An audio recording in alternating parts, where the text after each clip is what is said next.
Good morning, parents and my dear students. I'm Bhavna Prakash, an English teacher for Class 8. Today is 16th of April, Thursday, and again we are back with the same chapter, chapter number 2, Mrs. Donovan's Dog. Kids, yesterday we talked about Mrs. Donovan's character. Mrs. Donovan's loved animals and had treasure of knowledge about animal diseases. She had a number of medicines for every ailment, and people of Derby called her to attend to their animals. She was not a trained person in medicines for animal, but still surpasses the trained doctor. We will talk about today's paragraph as I asked you yesterday. Prepared by Mrs. Donovan, improve the coat of the dog. And I gave you three options which are there: conditioner powder, talcum powder, or a dog shampoo. So the answer is a dog shampoo, which has an unprecedented value for improving the coat. It's the shampoo. Now moving forward, please pay attention to the last two lines. We will begin with, she had the irresistible mystic appeal of an amateur, and on top that there was her habits.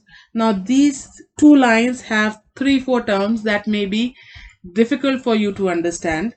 Irresistible means something that is unstoppable, and mystic means one is having spiritual power. So she has this unstoppable appeal to her, which seems to be very spiritual. And she is an amateur. Amateur is the one, a person basically who is learning a trade. She has not qualified degree for treating animals, but she is still a amateur. She is learning the trade. And she has this particular habit. Let's read further. Particularly endearing in Derby, of never charging for her advice. Let me tell you the pronunciation. It is not Darby, it is Derby. This is how we pronounce this word. Of never charging her voice, her medicines, or her long period of diligent nursing. Endearing is inspiring affection. So now these people, this is the habit of Mrs. Donovan, that she is very affectionate, that inspire people. People of which place? Derby. And why they were inspired? Because she is having a concern for the animals. And she usually give advice to her about medicines and nursing or the treatment that one can give to their animals if they are sick. And she never charges anything for this all. So this is a nice quality about this person, isn't it? That is why she was called a mystic. She is spiritual. One doing action or any act without any purpose. And this is a diligent nursing means diligent is having and showing care and concern for certain work. And what work she used to do? She used to give advice, she used to give medicines along with long chats for nursing or for any other ailment curing, that she could help in any way out any person who has certain animals at home and they are suffering.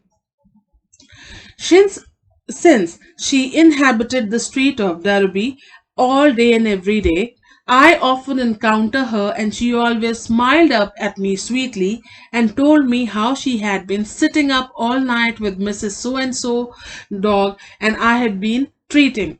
She felt sure she would be able to pull it through.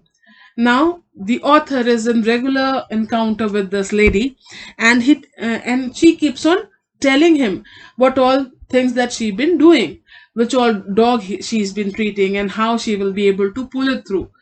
So this is all, and she's very excited in telling this all about.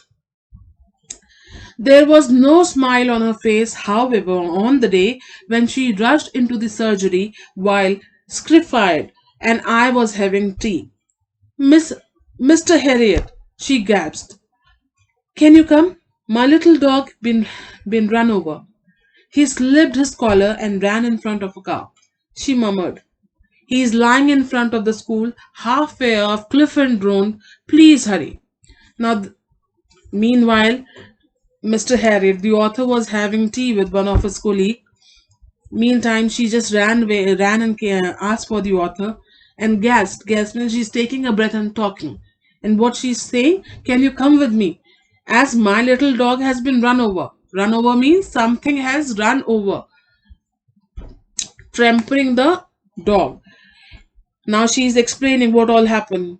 That the collar from the dog's neck was slipped and it ran in front of a car. She murmured. Murmured means say something in a very low voice so that the other person could not comprehend well what the one is saying. As if when at the time of examination or test, what you people do, you murmur in a slow voice so that the teacher could not make up whether you are talking or you are cheating. Even here, she is murmuring because she is out of breath and she wants an immediate attention of Mr. Harriet, who is a veterinary doctor. He is lying in front of the school, and where the particular dog is lying in front of the school, halfway up the Clifton Road. The particular road is also been mentioned. Please hurry, please come with me and please hurry. I was there within 3 minutes as I bent over the dusky little body stretched on the pavement. I knew there was nothing I could do. Now, within few minutes, both of them reached to the point, and when he actually bent down to see, so the doctor could easily make up that the loss could not be repaired. Why it could not be repaired, let's see further. I will take him back to the surgery and get some saline into him, Mrs. Donovan, I said, but I am afraid he had a massive internal hemorrhage. What do you mean by hemorrhage? Basically, when certain nerves break through, internal bleeding happen, and that particular term in science is called as hemorrhage. Did you see what exactly happened or what happened exactly? She gulped. Gulp means to swallow something. Now, this is not an easy thing to say, so that is why she gulped. Yes, the wheel went right over him. So now she's in a very painful situation wherein she's telling doctor that how the poor dog actually got through this trauma. Ruptured liver for sure. I passed my hand under the little animal and began to lift him gently. But as I did so, the breathing stopped and the eyes stared fixedly ahead. Now, the doctor could make up because the wheel just went over the dog. So it has ruptured. Ruptured is broken or smashed. Ruptured the liver for sure. And as he was about to lift the dog from the ground, in the process of doing so, he was doing it very gently. But in the process of doing so, the dog passed away. Its eyes fixed. And he was no more. Mrs. Donovan sank to her knees and for a few moments she gently stroked the rough hair of the head and chest. He's dead, isn't he? She whispered at last. Now Mrs. Donovan sank to her knees. That means she was standing and she just fell on the road. And she was just patting him, patting the rough hair of the dog, and with a very low voice, she said, "He is dead, isn't it?" "I'm afraid he is," I said. Now, who is the one who replied? The veterinary doctor said that, "I'm afraid he is dead." She got slowly to her feet and stood bewilderedly. That means she was still in trauma, shock that the dog passed away. Among the little group of bystanders on the pavement, her lips moved, but she seemed unable to say any more. Though people were standing nearby, they must be asking her what happened. But she was not in a position to say something. She was grief stricken.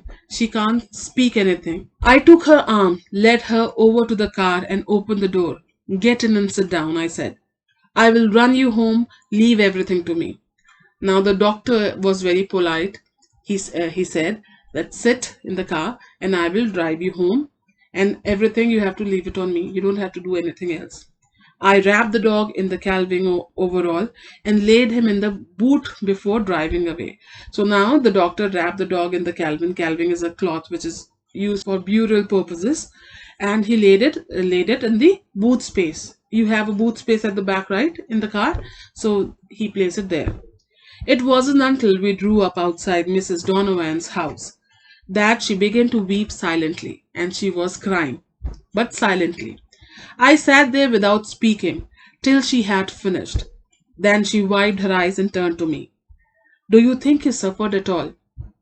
Now she is very curious that this might be a painful situation for the dog, but she's consoling herself that the movement did not went for too long. He did not suffer that much. I am certain he did not. I was all so quick he would not know a thing about it. Now the doctor is saying the process of car running over the dog and dog dying, the process happened in such a go that even the dog would not realize that he is about to die. The process went so quick. She tried to smile. Poor little Rex. This is the time wherein we first got to know that the terrier dog name was Rex. I don't know what I am going to do without him. We have traveled a few miles together, and she is very grief stricken and she is dealing with the loss of a life as she used to go along with him all the way in the city. And this is a moment which is very painful for her as she's been separated from the dog. Yes, you have. He had a wonderful life, Mrs. Donovan. And let me give you a bit of advice. You must get another dog. You would be lost without one. And the doctor is telling her that you should go and buy another dog because you will be lost. You will be lost in despair and sorrow. You will only think about your lost one. So bring another one and then you will be happy. Else you'll be very grief stricken throughout. She shook her head. No, I could not. And without saying anything, first she shook the head in refusal and said, no, I could not. I could not buy another dog. That little dog meant too much to me. I could not let another take his place. And she's saying, I will not buy another dog for myself because I can never allow anybody to take my dog's place. Well, I know that's how you feel just now, but I wish you would think about it. I don't want to seem callous. Now, the word callous means somebody who is not caring for other feeling. Here, doctor is saying, I know how you feel. That is why I am asking you to go and get another dog for yourself. I am not being judgmental, nor I am very hard. I know how you feel. I tell everybody this when they lose their animals, and I know it's a good advice. Why I do this? Because I know how painful this situation is to leave somebody. And that is why I give this advice to everyone who owns a dog. Mr. Harriet, I will never have another one. She shook her head again very decisively. Very decisively means she was very adamant, putting end to every conversation that she was into.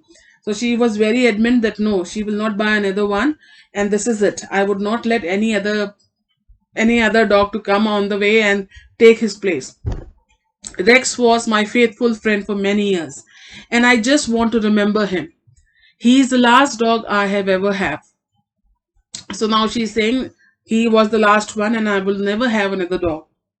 I often saw Mrs. Donovan around the town after this, and I was glad to see she was still as active as ever, though she looked strangely incomplete without the little dog on its lead. But it must have been over a month before I had a chance to speak to her. Now, a month passed by, and during this period, the author get to see her, but she looked completely strange as she looked incomplete without the dog. Though she was active, though she was very helpful, still the same one. But the incomplete section was visible. And just a month passed by, and the author got a chance to speak to her. It was on the afternoon that Inspector Halliday, now a new character is coming, Inspector Halliday, of the RSPCA. What is RSPCA? Royal Society for the Prevention of Cruelty to Animals, rang me. So now this particular inspector called the author. Mr. Harriet, he said, I would like you to come and see an animal with me. A cruelty case. Right, what is it? A dog, and it's pretty grim. A dreadful case of neglect. He gave me the name of a row of old brick cottage down the river and said he would meet me there. Now, this particular inspector is asking Mr. Harriet to come and see a dog which is in a very bad condition, and he has given him the address also. Halliday was waiting for me as I pulled up in the black lane behind the house. He is in here, and led the way towards one of the door in the long crumbling wall. Now, the place where this dog was kept, everything was in an old form, wherein the walls were falling apart. Crumbling means coming down to pieces. A few curious people were hanging around, and with a feeling of inevitability, I recognized a genome like brown face. Trust Mrs. Donovan, I thought to be among those present at a time like this. Halliday went over to a ramshackle wooden shed. Right at the back, a dog was sitting quietly. Now, when Inspector Halliday showed him the way, Mr. Author, the way where the dog was kept, the place was very clunk off. It was falling into pieces, and out in the people, some people were there hanging around to see what is there, what is happening. And doctor saw someone, and who was the one? Mrs. Donovan. And doctor called her as genome like brown face. Have you heard of Sleeping Beauty? Out in Sleeping Beauty, it has been mentioned. Seven dwarf. Genome are basically dwarf, which are a Western concept wherein they are thought to be a protector of um, treasures. So now, out in here, the author referred Mrs. Donovan as Genome because she was the one who used to treasure and keep a track of all animals, and being very helpful in all situations wherein any animal was suffering from any ailment. So, place like this, Mrs. Donovan has to be there. Now, Halliday went over to the ramshackle. What do you mean by ramshackle? A place which is very sorrowful or in sadness. Wooden shed. Wooden shed means shed is a place wherein you keep your stuff. Even cows and buffaloes are kept in shed. In the same shed, a dog was sitting there quietly. I did not notice him immediately because of the gloom and because the smell in the shed started me coughing. Now the darkness, the environment was such that as soon as I got in, I could not see the dog. I just started coughing. But as I drew closer, I saw that he was a big animal. The dog was not a small animal, but a big one. His collar secured by a chain to a ring in the wall. You can see that the dog is tied to the chain in the wall. I had seen some thin dogs, but this advanced emaciation reminded me of my textbook on anatomy. Anatomy is a branch of science which deals with the body structure of living organisms. So now the author is trying to say that though I have seen very thin and very skinny dog, but after looking at this dog, I can recall my previous lesson done in the science book that I have done in medication while I was studying how to treat animals. Because he was so thin that the skeleton is purely visible.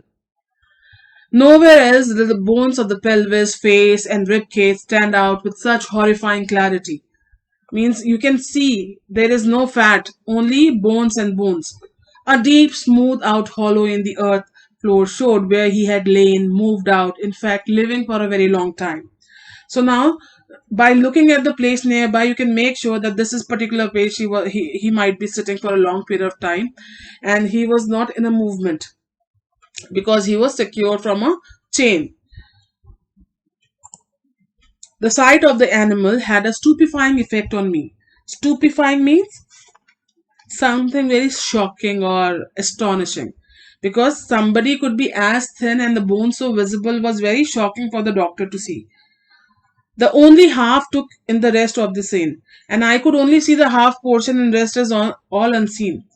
Look at his back end, Halliday muttered. Now, Halliday's, because there are other people too, so Halliday was talking in a low voice.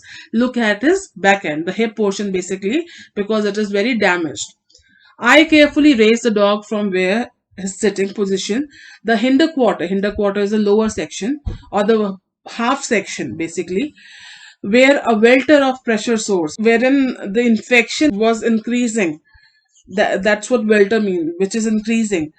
And so the hinder portion, the back portion of the dog, wherein the infection is also there, there was similar sores along the sternum and ribs. Sternum and ribs are again some basically scientific terms used for bones and rib cage. Basically, the coat, which seems to be a dull yellow and matted and caked with dirt. The inspector spoke again. I don't think he will ever be out of here. Now the inspector is saying, looking at his state, wherein he is yellow, all covered with dust, and the dust is such that it seemed like it's been cake of dirt all over his body. The inspector said that he don't think that the dog had ever been out from this place. He's only a young dog, about a year old, but I understand he's been in the shed since he was 8-week old pup. Now he could imagine the dog. The doctor can imagine that he's tied from a very long time here, from the time that the dog was just a 6-week old pup. Somebody out in the lane heard a wimp of he had never been found.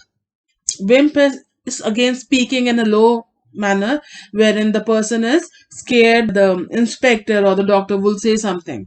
And he said that I have never seen this dog here. I felt a tightening of the throat and a sudden nausea, which wasn't due to the smell. It was the thought of this patient animal sitting starved and forgotten in the darkness and filth for a year. I looked again at the dog and saw in his eyes only a calm trust. Well, Inspector, I hope you are going to throw the book, whosoever responsible, I said. So now we will be studying till here only. The inspector is saying that I suppose that the doctor is saying to the inspector that I suppose that you will be following whosoever will be responsible and you will be charging that person for this fault that he has done. So today we learned about Mrs. Donovan and the loss of her dog. Mrs. Donovan didn't used to charge anything for the help and advice or medication or treatment that she used to give. She was very caring towards animal. Her dog name was Rex, who died in an accident. It slipped the collar and came on the tire of a car, resulting in its death. She was advised by Mr. Dr. Harriet, to get another dog, but she refused. Today we also learned that Inspector Holiday belonged to a Royal Society of Prevention of Cruelty to Animals, wherein he called up doctor and informed that a dog was found tied to a wall in a pathetic condition. It was starved and had infection. On the basis of what we have done today, kids, आज हमने जो भी करा है उसके basis पे आपको ये 2 क्वेश्चंस करने हैं अपने आप.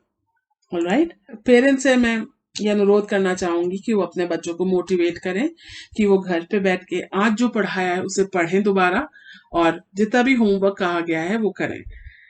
घर पे रहिए, सुरक्षित रहिए और स्वस्थ रहिए. धन्यवाद.